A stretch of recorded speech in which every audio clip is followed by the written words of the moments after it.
నిజాంపేట మండల కేంద్రంలోని హనుమాన్ దేవాలయంలో మంగళవారం విశ్వ హిందూ పరిషత్ ఆధ్వర్యంలో శ్రీ శక్తి మహిళా శక్తి సమ్ముఖ సభ్యులందరూ కలిసి మంగళగౌరి వ్రతం కార్యక్రమం నిర్వహించనున్నారు. ఈ కార్యక్రమానికి ముఖ్య అతిథులుగా విశ్వ హిందూ పరిషత్ రాష్ట్ర కార్యవర్గ సభ్యురాలు తుమ్మలూరి పావని, విశ్వ హిందూ పరిషత్ జిల్లా అధ్యక్షులు పబ్బా సత్యనారాయణ హాజరయ్యారు. ఈ సందర్భంగా గ్రామ పురోహితులు వేలేటి రామ్మోహన్ శర్మ మాట్లాడుతూ, శ్రావణ మాసం సందర్భంగా ఆలయంలో మాతృశక్తి మహిళల ఆధ్వర్యంలో మంగళగౌరి వ్రతం చేపట్టామని, ఈ కార్యక్రమంలో గ్రామ మహిళలు పెద్ద సంఖ్యలో పాల్గొన్నారని తెలిపారు. హిందూ సంస్కృతి సంప్రదాయాల ఆచారాలకు ఇలాంటి కార్యక్రమాలు ఎంతో దోహదపడతాయన్నారు. ఇలాంటి కార్యక్రమాలకు ప్రోత్సహిస్తున్న విశ్వ హిందూ పరిషత్ సభ్యులకు గ్రామ ప్రజల తరపున ధన్యవాదాలు తెలుపుతున్నామన్నారు. ఈ కార్యక్రమంలో జిల్లా మాతృశక్తి సంయోజన అధ్యక్షులు గోపిశెట్టి అనంతలక్ష్మి, పబ్బా చంద్రకళ, జిల్లా విభాగ సంయోజక కార్యదర్శి పుట్టి మల్లేశం, మండల విభాగ కార్యదర్శి తిరుపతి, విశ్వ హిందూ పరిషత్ సభ్యులు జీపీ స్వామి, బట్టమాయేష్, శివకుమార్, చీకోటి వెంకటేశం, మల్లేశం గౌడ్, వెంకటేశం, మాసుల కృష్ణ, మాజీ సర్పంచ్ అనూష, మాజీ ఎంపీటీసీ లహరిరెడ్డి, గ్రామ మహిళలు పాల్గొన్నారు.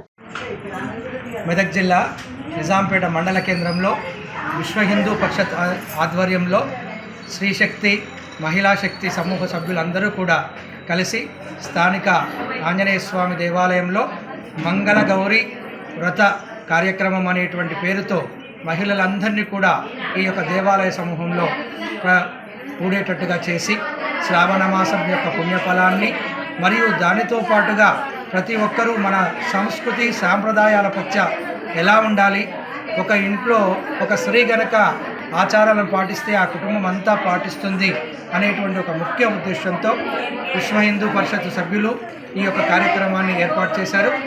చాలామంది మహిళలు ఇందులో పాల్గొన్నారు. వచ్చినటువంటి వారికి పూజా ద్రవ్యాలన్నీ కూడా విశ్వ హిందూ పరిషత్ సమకూర్చి ఈ కార్యక్రమంలో ఉంచి ముందుకు తీసుకెళ్తున్నారు.